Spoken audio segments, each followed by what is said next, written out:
2022 has been a record year along the US-Mexico border. We used to have weeks where maybe 1,000 arrests in 1 week was sort of a fairly busy week, but now we're getting 10,000 in a week. U.S. Customs Border and Protection data shows monthly encounters have nearly doubled month to month from last year. In 2021, a total of 1.7 million migrants. CBP has already seen more than 1.5 million encounters this fiscal year.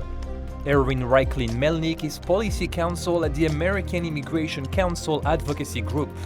He says a major misconception is that the number of encounters does not represent the number of people allowed to seek asylum.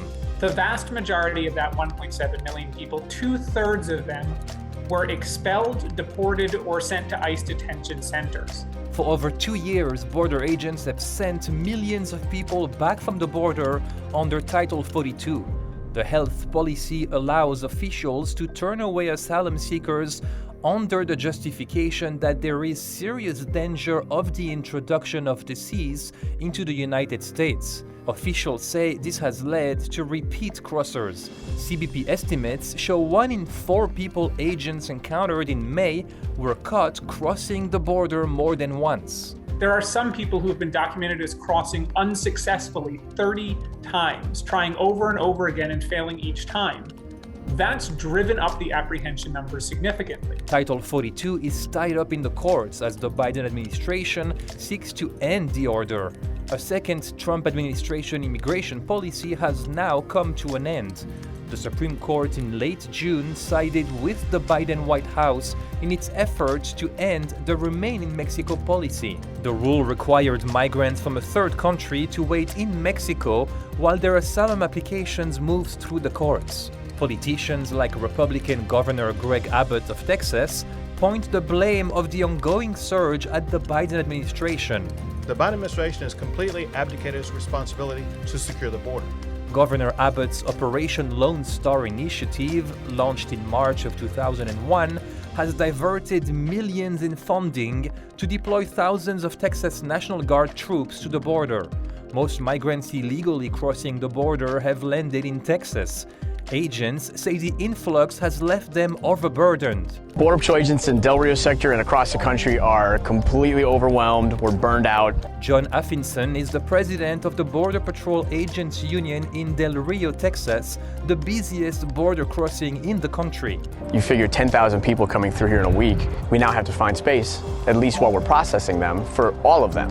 And that's going to be one of the biggest challenges, because not only is that difficult logistically, but it's difficult for the immigrants themselves, especially when they have kids. The Biden administration says it has maintained its message that the border is not open. Vice President Kamala Harris, who is tapped to lead the White House's response to border challenges, says more needs to be done to address the root causes as to why so many migrants are arriving at the border.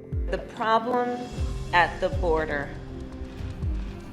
in large part, if not entirely, stems from the problems in these countries. Pew Research Center findings show most migrants are coming from countries other than Mexico, predominantly from the Northern Triangle countries of El Salvador, Guatemala, and Honduras. According to the Council on Foreign Relations, high rates of domestic violence, poverty, and gang activity have contributed to more families fleeing north. Young children, particularly boys, are being recruited by these gangs, and so the families send their children away to keep them safe, because once you've been targeted to be recruited by a gang member, if you're not in, then you get killed for not joining the gang. Claudia Villa, an immigration attorney, says those escaping their home countries are finding out waiting at the border isn't much safer. Individuals who've been waiting at these makeshift camps have experienced further victimization at the border through cartels and other people who are just looking to take advantage of individuals who are just in really bad circumstances. Villa says more and more migrants are dying making their way to the border. In June, more than 50 migrants died inside an overheated semi-truck in San Antonio.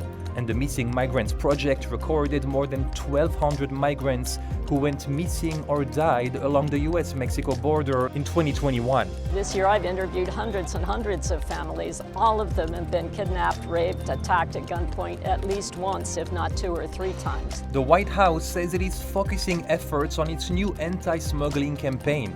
The president says officials have made over 2,400 arrests in the 3 months since its creation. In Washington, Democrats and Republicans agree action is needed, but there is no agreement on what needs to change. Democrats are split on Title 42, with some wanting the policy to stay in place until there is a full plan to deal with increased activity at the border. Republicans want the policy intact and construction on President Trump's border wall to resume to stem the flow of people heading north. We don't know where those people are coming from, what their intentions are. And this year we anticipate almost a doubling of that. So I would call that a crisis. But as both sides look for answers, the surge in migration shows no signs of ending soon. Ben Chamisso, Newsy.